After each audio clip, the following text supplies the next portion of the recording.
They are unable to acquire any food. Even when they do succeed in finding it, they are unable to even swallow it. They always seek after impurities such as pus, blood, excrement, urine, snot, spittle, and rinsings. Those that are strong attempt to steal these things by force, yet even then still cannot eat them. They are naked, have no clothes, and hence experience doubly intense cold and heat.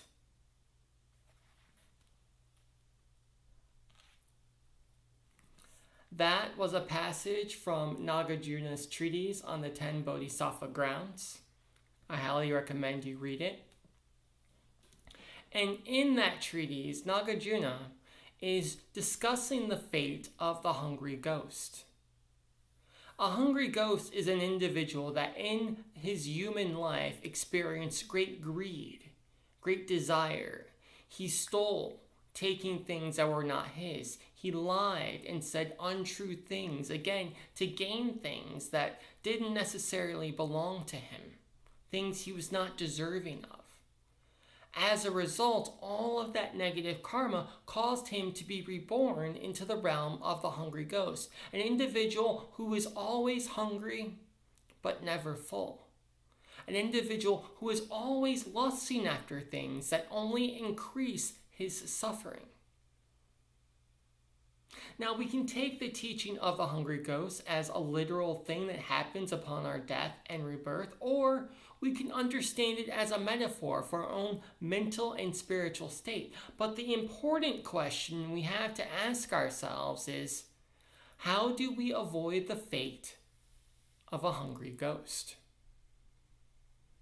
Now, the simple answer to this question, and I admit it makes a certain amount of sense, is, well, if a hungry ghost is just an individual who has so much desire that he does and says harmful things, we just eliminate our desires, and then we won't be a hungry ghost.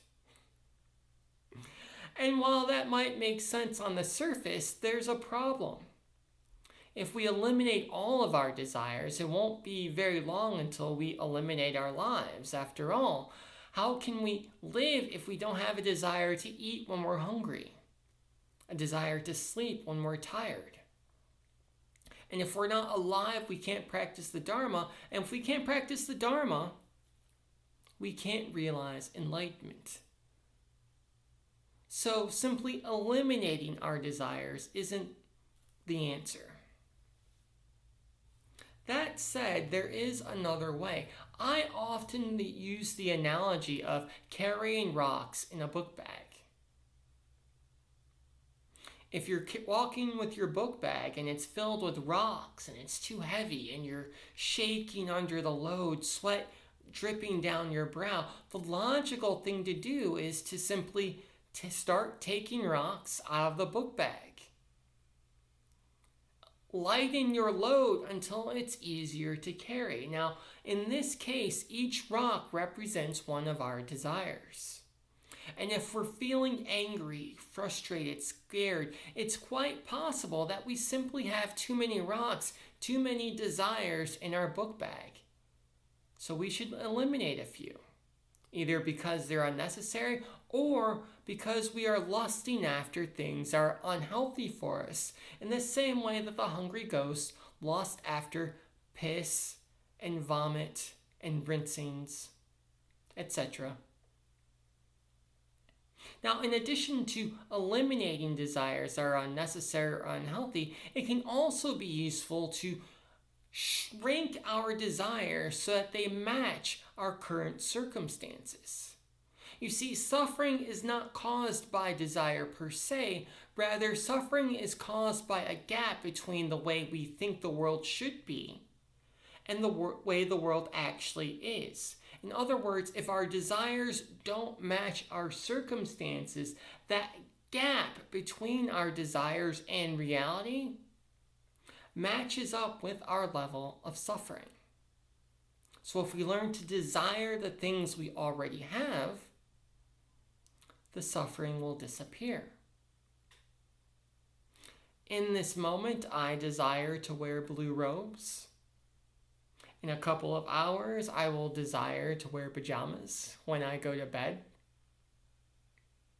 As long as my desires match my circumstances, there's no problem.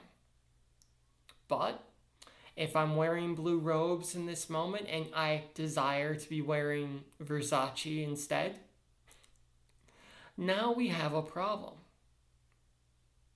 So if we want to avoid the fate of the hungry ghost, unfortunately, it's not as simple as eliminating all of our desires. That's impossible. However, we can do two things instead. First, we can lighten the load, eliminating the desires that are unhealthy or unnecessary.